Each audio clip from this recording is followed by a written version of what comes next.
Ladies and gentlemen, it is our honor.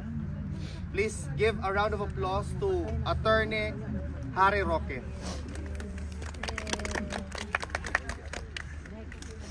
Magandang gabi po sa inyong lahat. At unang-una po, maraming salamat po. Dahil bagamat isang buwan nang nakalipas, fresh na fresh pa rin po ang sakit ng ating mga damdamin sa ginawa nila sa mahal nating dating Presidente Rodrigo Roa Duterte. Kung nanonood po kayo dun sa aking mga vlog, ang sabi ko, tumatamis ata ang mangga. Dahil nakita naman natin kung anong nangyari sa Senado.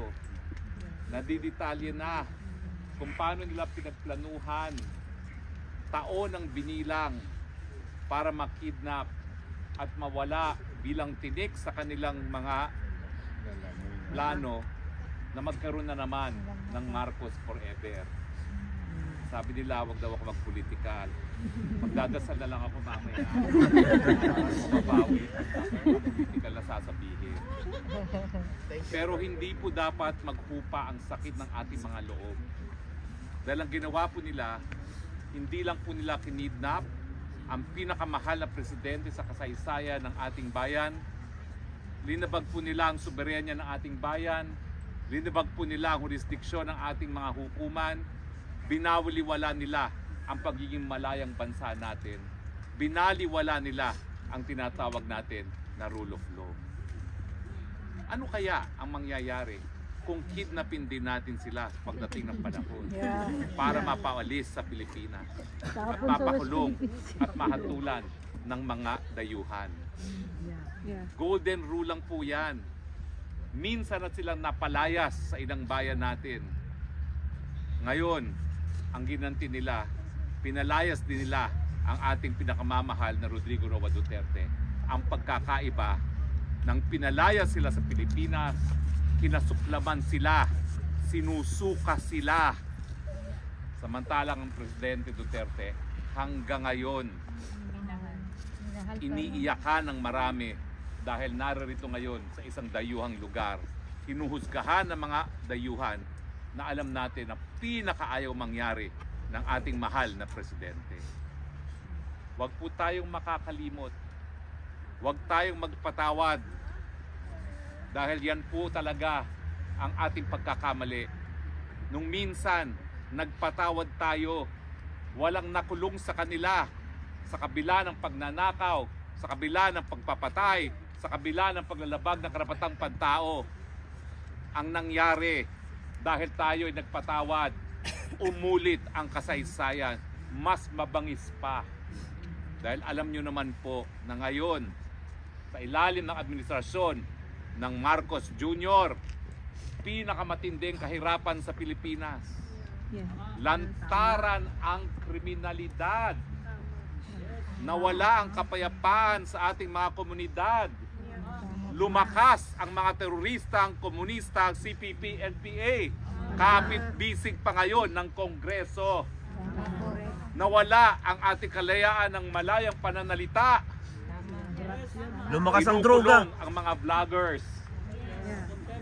At kinokontempt ang mga gaya ni Harry Roque. Sabi nila, ako daw ay magpapabagsak ng gobyerno. Umanhin niyo po. Dahil kung kaya ko lang gawin yan, ginawa ko na po yan. Yes. Dahil hindi na po natin maatim ang paghihirap ng sambayanan sa ilalim ng Marcos Jr. Patuwarin niyo po ako na hindi ko nagawa ng pabagsakin ng gobyernong yan. Dahil ako po ay nag-iisa lamang. Walang armas. Ordinaryong mamamayan. Pero darating po ang panahon, magsasama-sama muli ang mga Pilipino. Iparirinig ang boses sa buong mundo. Isusuka na naman ang hindi marunong magsilbi sa inang bayan. Ang tanong ko, kayo dyan sa Pilipinas, hanggang kailan kayo mag-aantay? Hanggang kailan kayo magpapasensya? Hanggang kailan kayo magbibingi-bingihan? Hanggang kailan kayo magbubulag-bulagan? Nasaan ang hukbong sandatahan? Nasa saligang batas, kayo ang protektor. Hindi pa ba kinakailangan ng proteksyon ng taong bayan ngayon? Ang Presidente Duterte na inako ang lahat ng binibintang sa kasundaluhan. Dahilan kuya kung bakit siya ngayon nakakulong. Pinakulong sa dayuhang bayan. Hindi ba kinakailangan ni Presidente Duterte ng inyong mga proteksyon, mga kasundaluhan at kapulisan? Hanggang kailan tayo mananahimik? Hanggang wala ng Pilipinas? Wala ng pera. Ang nagbubuhay na lang po sa Pilipinas, kayong mga OFW, dahil sa inyong mga padala, sa inyong mga mahal sa buhay. Wala na pong industriya. Ang yumayaman, mga cronies na lang ni Marcos Jr. Tama. Hanggang kailan tayo mananahimik? Ngayon na. Dapat magka-unit. Kaya nga po ang aking pakiusap, kayong mga naririto sa Europa, bukas po ang inyong mga mata kung anong dapat na ginagawa ng gobyerno. Dito po sa Europa, libre ang gamot, libre ang paggamot. Sinulong na po natin ang batas na yan dahil yan ay naranasan ko na nung ako estudyante sa Inglaterra. Anong ginawa nila? Kinukurakot po nila ang salapi na nakalaan para sa mahihirap na kababayan natin. Sinulong po natin ang batas yan dahil nais nating maramdaman kung ano ang karanasan dito mga Pilipino sa Europe na walang namamatay dahil lamang sa kahirapan. Anong ginawa nila? Linamon nila ang salapi na nakalaan para sa kalusugan ng ating mga kababayan. Muli, hanggang kailan tayo magtsatsaga? Hanggang kailan tayo mananahimik? Ngayon na. Mag-aantay pa ba tayo ng marami pang digong ang kanilang ipapakidnap at ipakukulong sa mga dayuhang lugar? Kailan tayo magkakaisa? At yan po ang pakiusap ko sa inyong mga Pilipino naririto.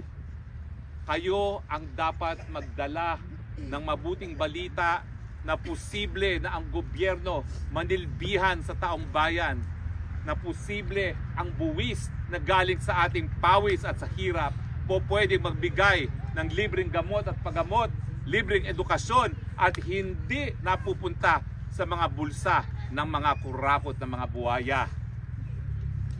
Kanina lang po, may hinatid ako sa airport na aking pinsan.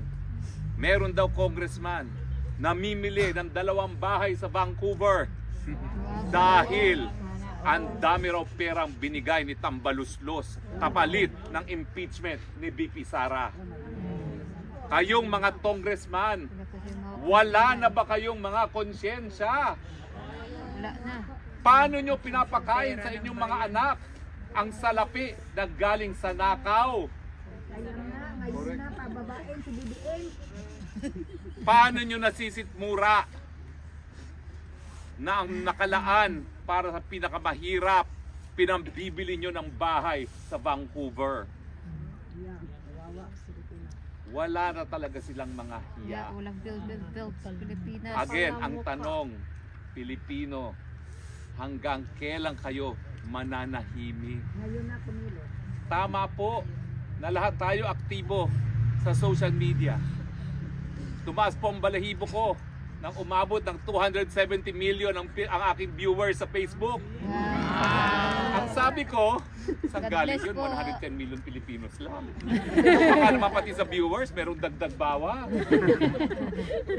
Pero naisip ko, marami sa atin ang nag-iisip na sapat na yung kanilang boses sa internet.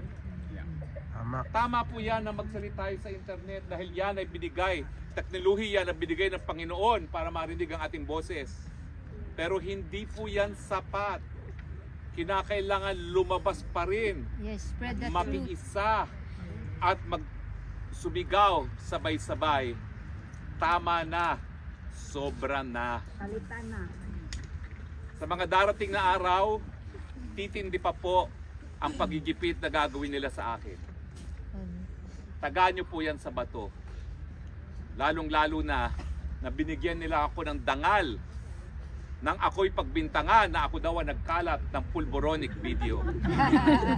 Sana nga po, pwede kong tanggapin yung dangal na yan.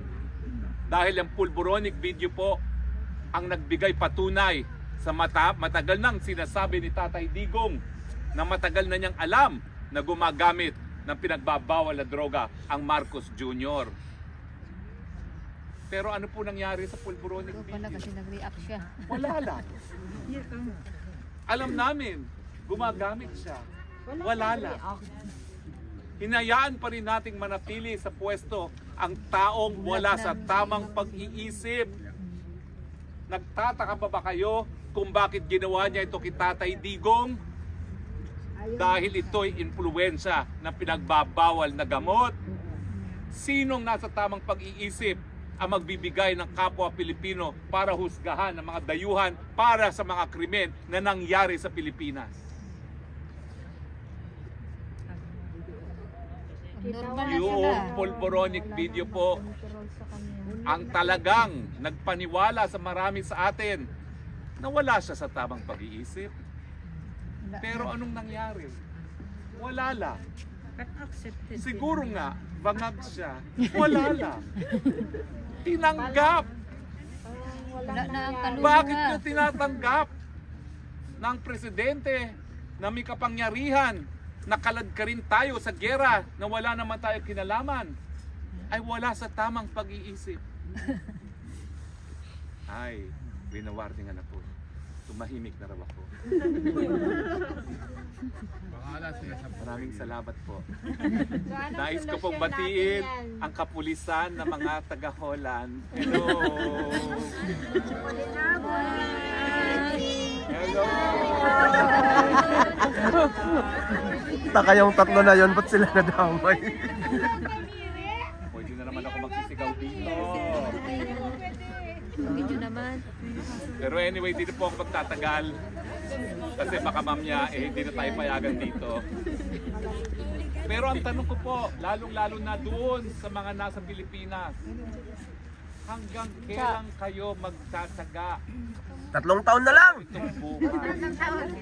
Kaya 3 nyo pa taon na ba lang! Antay ng 3 taon. Ayun ang Meron pinaka-proper. pa tayong Pilipinas. Buti na Sa 3 taon, Wala nang pera. mag-aantay pa ba tayo? Puti ng ating buhok. Kung nagawa na natin 2 beses yan sa kasaysayan natin, bakit hindi nangyayari ngayon? Ngayon na, kumilos. Pwede din. Wala pong krimen akong sinasabi dahil nakasaad sa saligang batas na ang people power ay kabahagi ng ating kasaysayan. Tama. So, ibalik ulit. Kami po sumusunod sa batas. Ang nais po namin, mapapayapang paraan, bagat alaman po namin na ang sagot ng gobyerno hindi na po dinadaan sa mapapayapang paraan. Dinadaan sa kidnapping, dinadaan sa tanim kaso, dinadaan sa pandarambong. Well, gaya na aking pangako, hindi na ako magtatagal. Dahil baka wala na raw tayong permit sa susunod. Pero maraming salamat po. Ang aking panawagan, hanggang kailan Pilipinas ang inyong pasensya? Tama na. Sobra Sobra na. na. Magandang gabi po sa inyo. Bigyan na ng period. Alright, thank you.